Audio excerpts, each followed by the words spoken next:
जय हिंद दोस्तों। Welcome to AP academy. आज हम लोग पढ़ेंगे arrival of Dutch in India. देखिए, लास्ट क्लास में हम लोगों ने पोर्तुगीज देखे थे कि पोर्तुगीज किस तरीके से भारत में आए, और उसके बाद जो अगली यूरोपियन जो कंपनी आती है वो आते हैं डच। देखिए, डच जो हैं आज की डेट में जिनको हम हॉलैंड या वर्तमान में अगर हम उनको नेदरलैंड्स कहते हैं, ठीक है, ये भी एक यूरोपियन कंट्री है। ठीक है।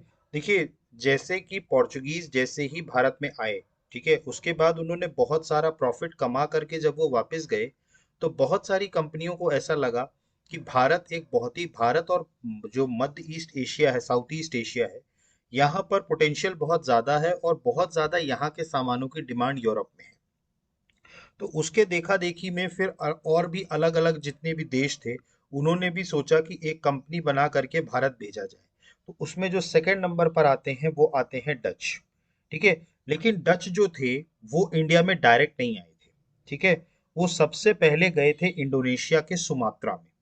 ठीक है, क्योंकि इंडोनेशिया जो था वो मसालों का हब माना जाता था। वहां पर सबसे ज्यादा मसाले जो हैं, स्पाइस एक तरीके से कहा जाए, मसालों की जो सबसे बड़ा एक जिसे कहा जाए मार्केट जो था वो था इंडोनेशिया का सुमात्रा।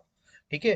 तो 1596 में, ठीक है, कार्नोलियस हाउटमैन कार्नोलियस हाउटमैन एक नाम के एक जो नेदरलैंड्स के एक वो थे, उन्होंने क्या किया था, केप ऑफ गुड होप जो रास्ता केप ऑफ गुड होप वाला जो पोर्चुगीज ने अपनाया था, आप याद करिए। ठीक, मैंने आपको बताया था कि केप ऑफ गुड होप वाला जो रास्ता था वो इन्होंने भी अपनाया था। मैंने आपको बताया था कि ये पुर्तगाल में ये वास्को डिगामा थे। वास्को डिगामा ये रास्ते से होते हुए ये था केप ऑफ गुड होप, और केप ऑफ गुड होप से ये मडागास्कर होते हुए भारत आए थे। ठीक है। लेकिन जो डच वाले आए, डच वाले यहाँ से तो आए, ठीक है, लेकिन वो यहाँ से भारत जाने की बजाय कहाँ चले गए, इंडोनेशिया चले गए। ठीक है। और इंडोनेशिया में ये एक जगह है सुमात्रा। ठीक है। तो सुमात्रा चले गए। ठीक है। तो मतलब ये डायरेक्ट भारत नहीं आए। ये कब आए थे, ये सुमात्रा में आए थे। ठीक है। और सुमात्रा से फिर बिजनेस करने के बाद यहाँ पर अपना सेटअप बनाने के बाद फिर ये ईस्टर्न कोस्ट से कहाँ आए, भारत में आए। देखिए, ये भारत का पूर्वी सतह है। ठीक है। और ये पश्चिमी है। ठीक है। तो जो पोर्चुगीज आए थे वो वेस्टर्न कोस्ट पे आए थे, और जो डच आए थे वो ईस्टर्न कोस्ट पे आए थे। ठीक। तो 1596 में कार्लोनियस हार्टमैन, ठीक है, केप ऑफ गुड होप के थ्रू, ठीक है, ये पूर्वी एशिया में सुमात्रा में पहुंचे। ठीक है। उसके बाद वहां सेटअप करने के बाद फिर ये इंडिया आए। ठीक है। अब देखिए, इसमें क्या हुआ कि जब वो यहाँ पहुंचे, ठीक है, तब उनको ये लगा कि यहाँ पर जैसे पुर्तगालियों ने एक कंपनी बनाई थी, वैसे ही नेदरलैंड्स वालों ने भी सोचा, डच वालों ने भी, कि यहाँ पर एक कंपनी बनानी चाहिए। ठीक है, मतलब एक कंपनी बनाई जाए जिसका यहाँ मतलब फैक्ट्री हो, और फैक्ट्री से थ्रू माल जो है वो यूरोप भेजा जा सके। तो इसीलिए बहुत सारी छोटी कंपनियों ने मिल करके एक बड़ी कंपनी बनाई, और एक कंबाइंड कंपनी बनाई जिसको कहा गया United east India company of Netherlands. ठीक। तो एक कंपनी बनाई गई जिसमें कई सारी छोटी कंपनियां मिल करके और एक बड़ी कंपनी बनाई, United east India company of Netherlands. ठीक है। जिसका काम था कि वो एक तरीके से ट्रेडिंग का काम करेगी, और यही फैक्ट्रीज जो हैं खोली जाएंगी। ठीक। तो इनकी जो फैक्ट्री का नाम था, जैसे अगर हम ब्रिटिश की बात करें तो उनका जो कंपनी का नाम था वो था ब्रिटिश ईस्ट इंडिया कंपनी। वैसे ही इनका भी जो काम था वो था United east India company of Netherlands. Netherlands की सरकार ने ये चीज बनाई थी, और उनको ये हक दिया था कि जो पूर्वी क्षेत्र है वहां पर पूरा बिजनेस करने का अधिकार किसको दिया गया था, United east India company of Netherlands को। ठीक है। ये कंपनी बनी 1602 में। ठीक है। देखिए, 1596 में कार्लोनियस हॉटमैन पहले सुमात्रा गए फिर भारत आए, और उसके बाद 1602 में इन्होंने एक कंपनी बना दी, united east India company of Netherlands. ठीक। अब ये जो यूनाइटेड ईस्ट इंडिया कंपनी है ना, ठीक है, इसका मूल नेम भी आपको याद रखना है। मतलब जो इसके पहले जो इस कंपनी का नाम हुआ करता था वो था वेरिंगदे ओस्ट इंडसे कंपनी। ठीक है। तो इनका जो पुराना नाम था, ठीक है, मतलब इसी कंपनी को बना करके और कई सारी और कंपनियों को जोड़ करके United east India company of Netherlands बनाई गई थी। तो वेरिंगदे ओस्ट इंडेस कंपनी थी। ठीक है, वेरिंगदे दोस्त इंडेस कंपनी थी। ठीक है।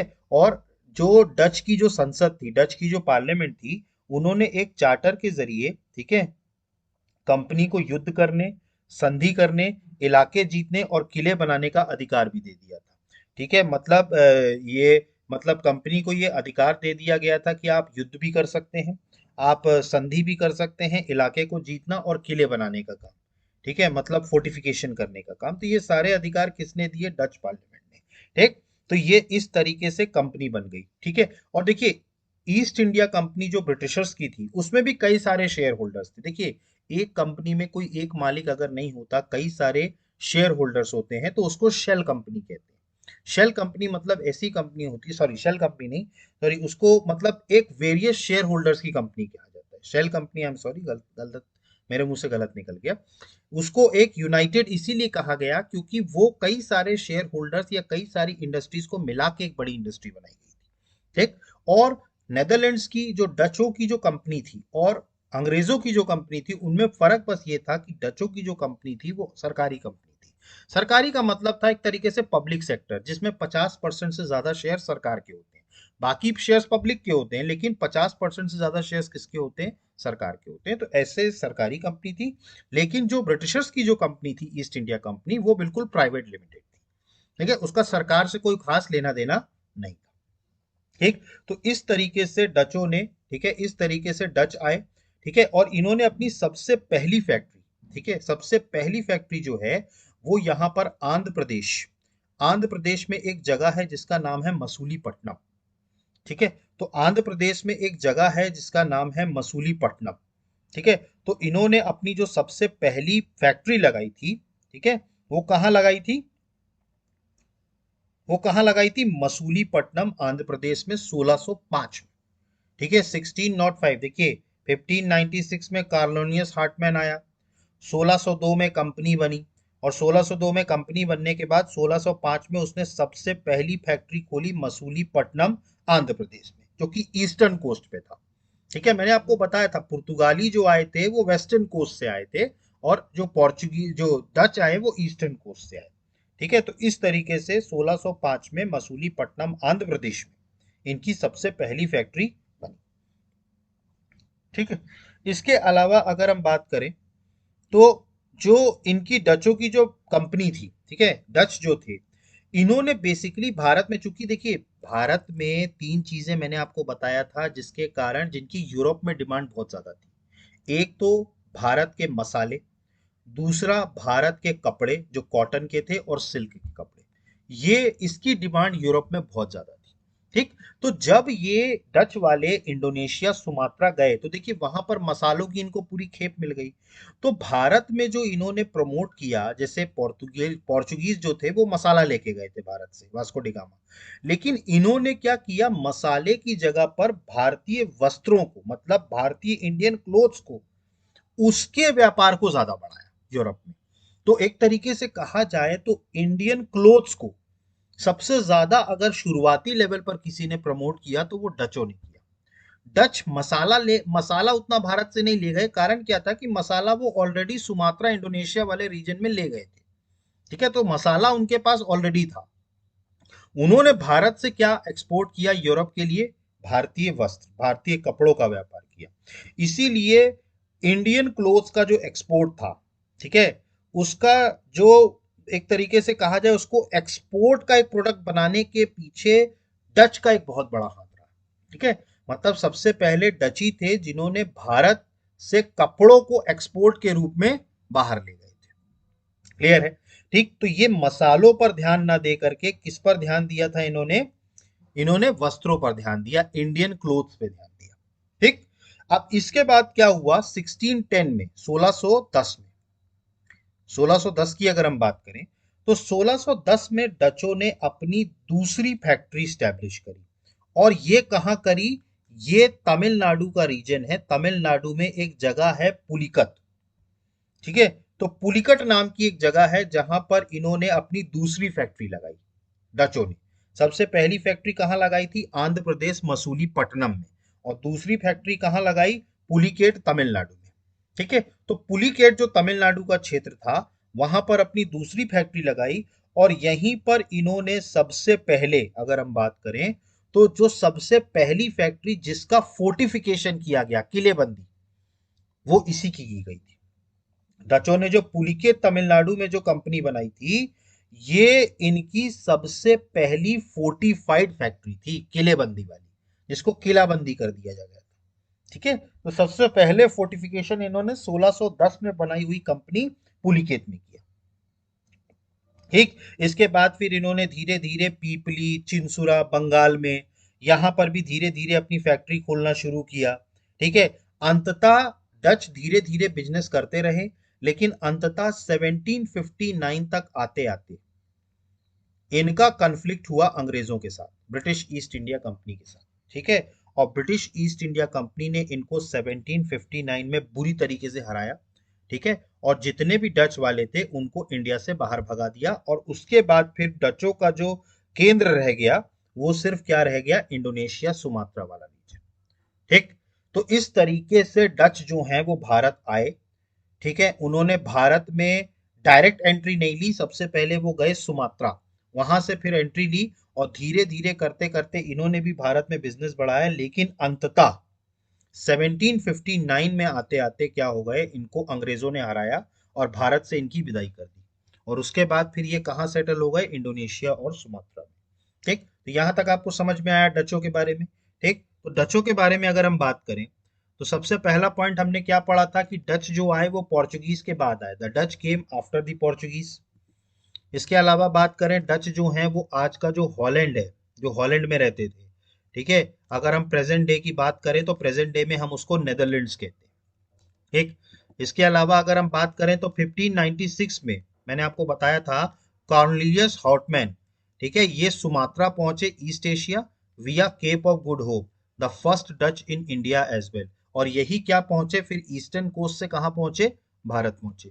इसके अलावा मैंने आपको बताया कि 1602 में 1602 में एक बड़ी ट्रेडिंग ऑर्गेनाइजेशन खोली गई जिसका नाम दिया गया United east India company of Netherlands. ठीक, तो 1602 में एक फैक्ट्री खुली, United east India company of Netherlands, जिसमें कई सारी डच कंपनीज को जोड़ करके बनाया गया।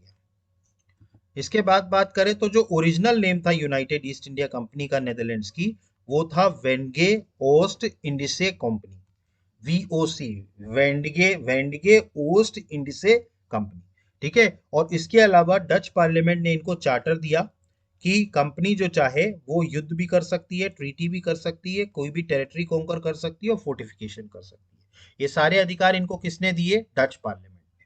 ठीक, इसके बाद अपन ने देखा सबसे पहली फैक्ट्री जो डचों ने लगाई वो लगाई मसूलीपट्टनम, आंध्र प्रदेश में 1605 में, ईस्टर्न कोस्ट पे। मैंने आपको बताया था ये ईस्टर्न कोस्ट की तरफ से आए थे, इसीलिए इनकी पहली फैक्ट्री कहाँ लगी, ईस्टर्न कोस्ट, मसूलीपट्टनम, आंध्र प्रदेश।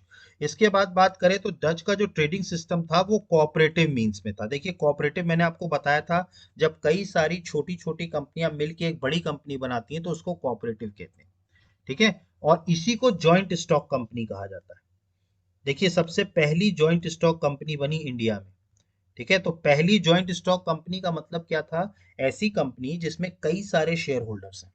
ठीक है, मतलब कई सारी छोटी छोटी कंपनियां हैं और मिल करके एक बड़ी कंपनी बनाया गया, इसको बोला जाता है जॉइंट स्टॉक कंपनी। ठीक है, और भारत में सबसे पहली ट्रेडिंग के लिए जो जॉइंट स्टॉक कंपनी बनाई गई थी वो डचों के द्वारा बनाई गई थी। ठीक, इसके अलावा बात करें तो डचों ने सबसे ज्यादा इंपॉर्टेंस भारतीय क्लोथ्स को दिया।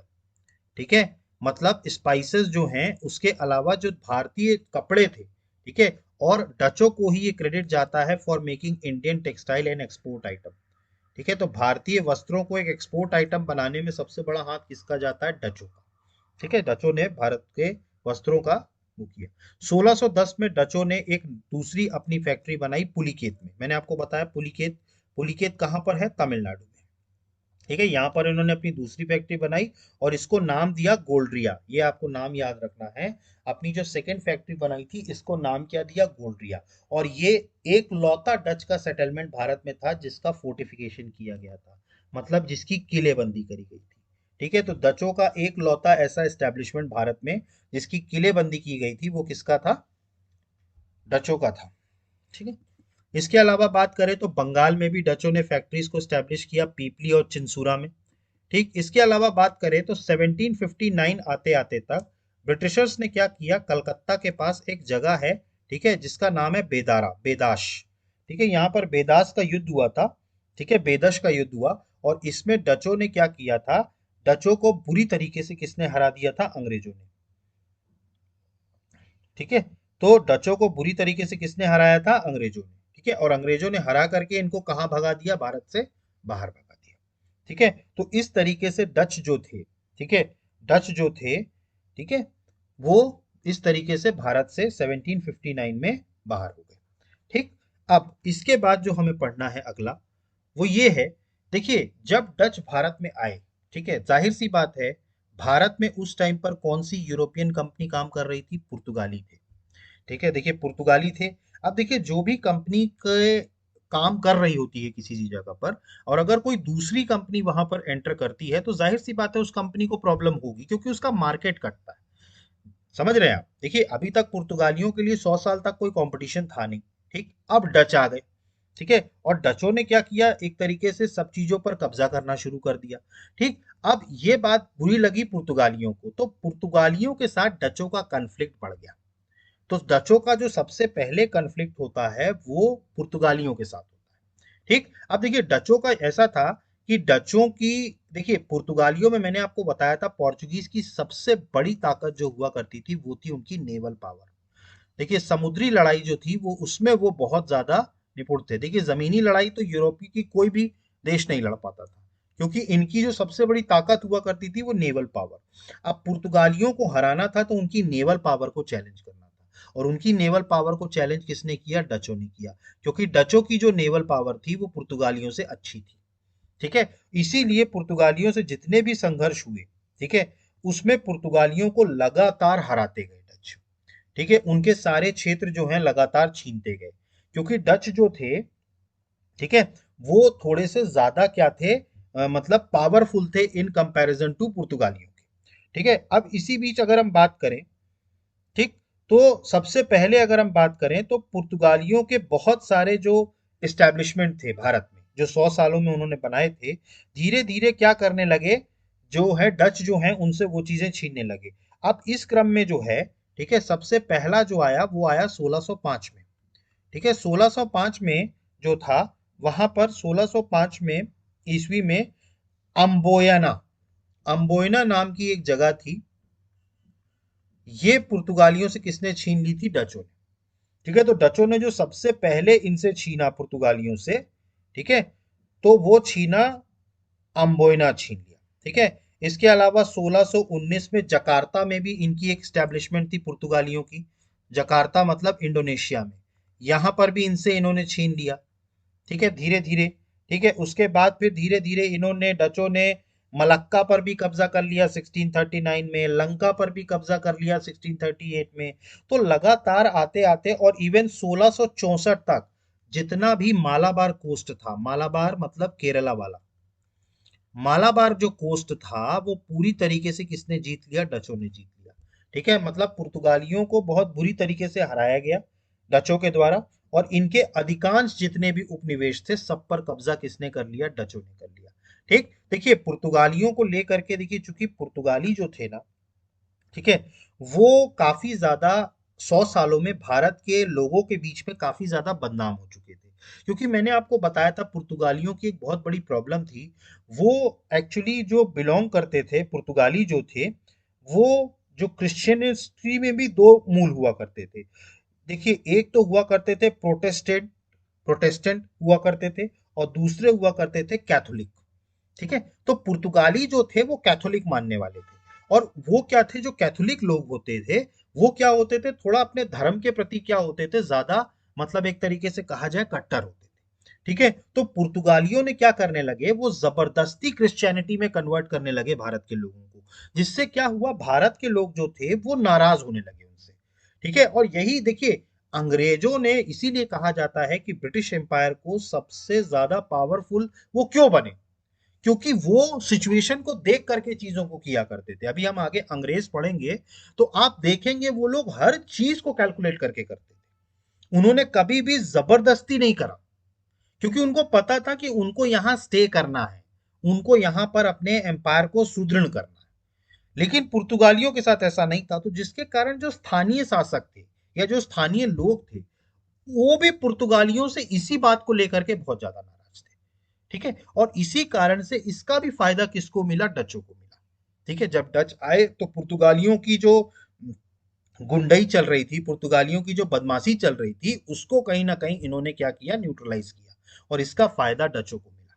ठीक, तो डचों का जो सबसे पहला कन्फ्लिक्ट हुआ, मैंने आपको बताया, पुर्तगालियों से हुआ।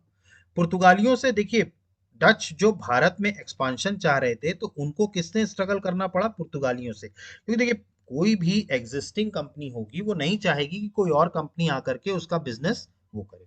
ठीक है, अब डच के लिए फॉर्चुनेट ये था कि पोर्चुगीज जो थे वो बहुत ज्यादा इनफेमस हो गए थे लोगों के बीच में।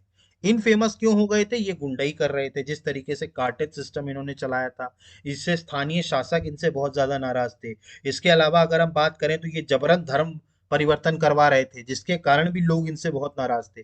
तो इसी सारी चीजों का, लोगों की नाराजगी का सबसे ज्यादा एडवांटेज किसने उठाया, डचों ने उठाया। ठीक है, और इन्होंने क्या किया, लोकल रूलर्स के भी सेंटिमेंट्स की कदर करी, लोगों की भी, और जिससे पुर्तगालियों को ज्यादातर उनकी टेरिटरी से मार भगाया। देखिए डच, एक तो सबसे पहली बात, उन्होंने लोकल लोगों का फायदा तो उठाया उठाया, लेकिन डचों के साथ ये था कि उनकी नेवल सुपेरियरिटी भी थी, मतलब वो पुर्तगालियों से ज्यादा क्या थे, सक्षम थे। ठीक है, तो इसी कारण से डच ने इनके जितने भी सेटलमेंट्स थे, जिसमें 1605 में अगर हम बात करें तो एम्बोयना पर कब्जा किया, 1619 में अगर हम बात करें तो डचों ने जकार्ता पर कब्जा कर लिया। इसके बाद बात करें 1639 में मलक्का, 1638 में इंग्लैंड, लंका, सॉरी लंका जो थी श्रीलंका, और 1664 तक आते आते पूरे मालाबार कोस्ट पर किसका कब्जा हो गया, डचों का कब्जा हो गया। इस तरीके से डचों का संघर्ष रहा पुर्तगालियों के साथ। ठीक, अब देखिए इसी टाइम पर जो अंग्रेज थे, देखिए अंग्रेज भी इसी टाइम पर आए थे भारत, 1600 की बात है, 1600 में ही अंग्रेज भी आए थे। देखिए अंग्रेजों का जब शुरुआत में अगर हम बात करें ना, तो उनका डचों के साथ ऐसा कन्फ्लिक्ट नहीं हुआ। ठीक है, क्योंकि उनके देखिए, चूंकि अंग्रेजों के साथ इसलिए नहीं हुआ, क्योंकि डच और अंग्रेज जो थे, जैसे मैंने आपको बताया कि दो तरीके के धर्म इनमें क्रिश्चियनिटी में भी हुआ करते थे। एक हुआ करते थे कैथोलिक, कैथोलिक मूल के, तो कैथोलिक मूल के जो थे वो थे पुर्तगाली। ठीक है, और डच और इंग्लिश जो मूल के थे वो थे प्रोटेस्टेंट। ठीक है, तो प्रोटेस्टेंट जो थे, ये चूंकि दोनों प्रोटेस्टेंट थे, तो इन्होंने पहले ये तय किया, इनके बीच में वो हुआ कि भाई हमारे बीच में फ्रेंडशिप रहेगी, और ये जो कैथोलिक वाले हैं पुर्तगाली, पहले इनको भगाओ भारत से। तो शुरुआती लेवल पर डचों का अंग्रेजों के साथ संघर्ष नहीं हुआ था, ये संघर्ष बाद में हुआ। ठीक है, ये संघर्ष क्या हुआ, बाद में हुआ। ठीक है, अब हम इसके बाद देखते हैं कि डचों का अंग्रेजों के साथ किस तरीके से संघर्ष हुआ, और ये संघर्ष कब खत्म होगा, 1759 में, जब फाइनली अंग्रेज जो हैं वो नेदरलैंड्स वालों को, डच वालों को भगा देंगे। ठीक है, और निर्णायक युद्ध में हराएंगे। ठीक, तो इसके बाद जो अगला हम देखते हैं वो देखते हैं डचों का और इंग्लिश का कन्फ्लिक्ट। अब जैसा कि मैंने आपको बताया कि शुरुआत में डचों के और अंग्रेजों के बीच में फ्रेंडली रिलेशंस थे। ठीक है, चूंकि दोनों प्रोटेस्टेंट धर्म के मानने वाले थे। ठीक है, तो दोनों को समान रूप से, ठीक है, और स्पेन और पुर्तगाल दोनों का, ये दोनों विरोध करते थे। डच और इंग्लिश किसका विरोध करते थे, स्पेन और पुर्तगालियों का, क्योंकि वो कैथोलिक मूल के थे। ठीक है, तो कैथोलिक मूल होने के कारण उनका पुर्तगालियों को, उनको तय हुआ कि भाई पुर्तगालियों को पहले खत्म किया जाए। ठीक है, अब इसी बीच में हुआ क्या कि चूंकि देखिए अब स्पेन और पुर्तगाल ये दोनों से नफरत करते थे, डच और अंग्रेज। लेकिन 1604 में क्या हुआ, अंग्रेजों ने स्पेन के साथ एक संधि कर ली। मतलब 1604 में इंग्लिश ने क्या किया, ब्रिटिशर्स ने, इन्होंने स्पेन के साथ एक संधि कर ली। अब देखिए स्पेन और पुर्तगालियों से वैसे ही ये लोग नफरत करते थे। अब डचों ने क्या किया, अब डचों ने ये तय किया था कि भाई पहले पुर्तगालियों को यहाँ से भगाएंगे। ठीक, लेकिन अब कैथोलिक मानने वाले थे, लेकिन अब जब अंग्रेजों ने संधि कर ली, ठीक है, जिसके कारण ये बात डचों को बहुत बुरी लगी कि भाई आप जिनसे हमने युद्ध करने का फैसला किया था, जिनको भगाने का फैसला किया था, आपने उन्हीं के साथ संधि कर ली। ठीक है, तो इस तरीके से क्या हो गया, दोनों के बीच में क्या हो गए, एक दूसरे के प्रति कन्फ्लिक्ट आना शुरू हो गया, क्योंकि डचों को यह बात पसंद नहीं आई कि आपने स्पेन के साथ संधि क्यों कर ली। ठीक है, और इसी तरीके से भारत में भी व्यापार के लिए दोनों एक दूसरे के प्रतिद्वंदी होते गए। देखिए कोई भी कंपनी होती है ना, मार्केट में वो कंपटीशन आ ही जाता है। भाई आज चलिए पोर्चुगीज को आपने हटा दिया, उसके बाद फिर भी कंपटीशन है, क्योंकि अंग्रेज भी यहाँ बिजनेस कर रहे हैं और डच भी बिजनेस कर रहे हैं। ठीक है, अभी तो फ्रांस वाले भी आ जाएंगे, इसके बाद आएंगे फ्रांस वाले। तो कंपटीशन चल रहा था। ठीक है, तो भारत में क्या चल रही थी, प्रतिस्पर्धा, दोनों के बीच में संघर्ष शुरू हो गया। कारण उसका देखिए, 1604 इंग्लिश और स्पेन के बीच में जो संधि हुई वो तो एक कारण था, लेकिन चूंकि मार्केट में एक दूसरे के प्रति जो वो था, कंपटीशन होने के कारण कन्फ्लिक्ट तो आना था। ठीक, अब इसके अलावा अगर हम बात करें तो सबसे पहले डचों ने क्या किया, इंग्लिश को जो इंडोनेशिया, जकार्ता, सुमात्रा वाला जो एरिया है वहां से हटाया। क्योंकि देखिए डचों को पता था कि ये पूरा मसालों का पूरा, एक तरीके से कहा जाए तो मसाला द्वीप माना जाता था इंडोनेशिया, जकार्ता, सुमात्रा को। ठीक, तो सबसे पहले अंग्रेजों को वहां से भगाया। ठीक है, तो वहां से क्या भगाना शुरू किया, ठीक है, मसालों को, मसालों से, ताकि उनको जो है यहाँ से हटाया जा सके। ठीक है, अब देखिए इसी टाइम पर डच के एक गवर्नर थे रेयंट, डच के एक गवर्नर थे जिनका नाम था रेयंट। ठीक है, इन्होंने क्या किया, वहीं पर एक जगह है सुमात्रा में, वंडा। ठीक है, तो वड्डा के सरदारों को दंडित करना शुरू कर दिया, और उनको सिर्फ इस बात के लिए दंडित किया कि तुम अंग्रेजों के साथ व्यापार नहीं करोगे। तो डच धीरे धीरे क्या होने लगे, अंग्रेजों के, अंग्रेज जो थे वो डचों की आंखों में बहुत ज्यादा खटकने लगे। ठीक है, अब अंग्रेजों को क्या किया गया, इंडोनेशिया, सुमात्रा से खदेड़ दिया गया, किसके द्वारा, डचों के द्वारा। ठीक है, अब अंग्रेज वापस भारत आ गए। ठीक है, अब लेकिन क्या हुआ कि डच जो थे ना वो अब अंग्रेजों से बहुत ज्यादा नफरत करने लगे थे, क्योंकि जो उनको धोखा मिला था उसके कारण वो क्या होने लगे, बहुत ज्यादा नफरत करने लगे। ठीक है, तो इसी तरीके से क्या हुआ, डच के एक और गवर्नर थे 1618 में। ठीक है, 1618 में, 1618 में डच के एक गवर्नर थे जिनका नाम था general John Koen, general John Koen. ठीक है, इन्होंने अंग्रेजों के विरुद्ध कई सारे जल और स्थल युद्ध किए, मतलब वाटर पे भी उनको हराया और लैंड में भी उनको हराया। ठीक है, और ये बाध्य कर गया अंग्रेजों को, क्योंकि अंग्रेज, डच जो थे शुरुआत में अंग्रेजों पर भारी पड़ रहे थे। तो 1619 में आकर के अंग्रेजों को संधि करनी पड़ी, इनके साथ ट्रीटी करनी पड़ी। ठीक है, कि भैया हम लड़ाई नहीं चाहते, ठीक है, हम अब पुर्तगालियों का साथ नहीं देंगे। ठीक है, इंग्लिश ने ये बात कही, लेकिन जो ये थे क्या, जो पुर्तगाली थे, ठीक है, ये बिल्कुल, मतलब सॉरी, डच वाले जो थे, ये बिल्कुल रुकने को तैयार नहीं थे। और इसको सबसे बड़ी हवा तब दी गई अंग्रेजों के द्वारा। देखिए किसी पर भी आप जब बहुत ज्यादा जो है अटैक करेंगे तो एक टाइम के बाद वो रिटेलिएट करेगा। तो डचों से भी ये हुआ कि एक डच गवर्नर थे बेस्पेल्ट, बेस्पेल्ट एक गवर्नर थे, इन्होंने क्या कर दिया, एक, मतलब एक तरीके से फॉल्स वो करके तकरीबन 20 से 25 लोगों को, जिसमें 18 अंग्रेज थे, 9 जापानी सिपाही थे, एक पुर्तगाली था और एक अंग्रेजों का एजेंट भी था, इन सबको क्या कर दिया, मार डाला। ये सोच करके, ठीक है, मतलब ये जो 23-24 लोगों का जो हत्याकांड किया गया, ये सोच के किया गया कि अंग्रेजों का साथ दे रहे हैं। ठीक है, और इस एवज में आकर के, या इस उसमें आकर के डच गवर्नर बेस्पेल्ट ने क्या कर दिया, इन सभी लोगों को मार दिया। ठीक है, और इसी को कहा गया अम्बोयना हत्याकांड, मैसेकर ऑफ अम्बोयना। ये 1623 में हुआ, 1623 में हुआ, कि ओम्बोयना के युद्ध में जो था, ओम्बोयना हत्याकांड, जिसमें डच एक गवर्नर ने क्या कर दिया, 18 इंग्लिशमैन, 9 जापानीज और एक पुर्तगाली और एक अंग्रेज एजेंट था, सबको क्या कर दिया गया, मार दिया गया, ये बोल करके कि आप अंग्रेजों का साथ दे रहे हो। ठीक है, अब इसके बाद जो था वो पानी सर के ऊपर चला गया। अब अंग्रेजों को ये लग गया कि साहब अब ये ऐसे नहीं मानेंगे। ठीक है, और इनके साथ लगातार कॉन्फ्लिक्ट चलता रहा, और अंततः अंग्रेज जब पावरफुल हो गए, देखिए प्लासी का युद्ध हुआ था, आप याद करिए प्लासी का युद्ध कब हुआ, 1757 में। ठीक है, 1757 में प्लासी का युद्ध हुआ, और प्लासी के युद्ध में जब बंगाल को हराया गया अंग्रेजों के द्वारा, तो बंगाल उनका एपिक सेंटर बन गया, और अंग्रेज क्या हो गए, धीरे धीरे बहुत ज्यादा पावरफुल हो गए। ठीक है, अब जब अंग्रेज पावरफुल हुए, ठीक है, तब डचों ने क्या कर दिया, अंग्रेजों पर आक्रमण किया। ठीक है, और इसके बाद फिर अंग्रेजों ने 1759 में आकर के डचों को बुरी तरह हराया, बहुत मारा डचों को, सारा बदला निकाला अपना, जितना डच परेशान कर रहे थे उनको, सारा बदला निकाला, घसीट के मारा, और इतना मारा कि इनको यहां से भगा दिया। और उसके बाद से डचों का जो था, भारत से पूरी तरीके से ये चले गए। ठीक है, और डचों का अपना जो पूरा जो कंसंट्रेशन था वो अब इंडोनेशिया, जकार्ता, सुमात्रा, इन सब जगहों पर रह गया। अब उनका भारत में कोई सेटलमेंट नहीं बचा। तो इस तरीके से डचों ने, अंग्रेजों ने 1759 में आकर के डचों को भारत से क्या कर दिया, खदेड़ दिया। ठीक, समझ में आया आपको? तो डचों का इंग्लिश से कन्फ्लिक्ट शुरुआत में देखिए दोनों के बीच में कॉर्डियल और फ्रेंडली रिलेशन थे, लेकिन इंग्लैंड और हॉलैंड ये दोनों मानने वाले किसको थे? प्रोटेस्टेंट रिलीजियन को, ठीक है। और जो कैथोलिक थे वो कौन थे? स्पेन और पुर्तगाल वाले। तो इसीलिए ये लोग इनसे नफरत करते थे। लेकिन उसके बाद हुआ क्या, 1604 में स्पेन और इंग्लैंड में ट्रीटी हो गई, जिसके कारण जो हो गया, डच जो हो गए वो नाराज हो गए ब्रिटिशर्स से, और वो ट्रेड राइवलरी के चलते इन दोनों के बीच में स्ट्रगल चालू हो गया।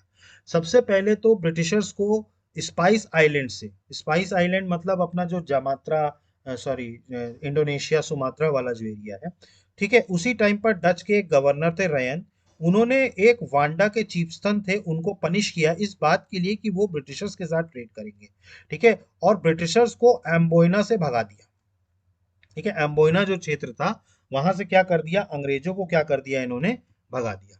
उसके बाद क्या हुआ, उसके बाद 1618 में डच के एक और गवर्नर जनरल थे जॉन क्वीन, ठीक है, इन्होंने वाटर और लैंड बैटल्स लड़ी अंग्रेजों के खिलाफ और इनको लगातार हराया, जिसके कारण 1619 में अंग्रेजों को ट्रीटी करनी पड़ी और उन्होंने कहा कि अब हम पोर्चुगीज का साथ नहीं देंगे। लेकिन डच जो थे वो नहीं मान रहे थे।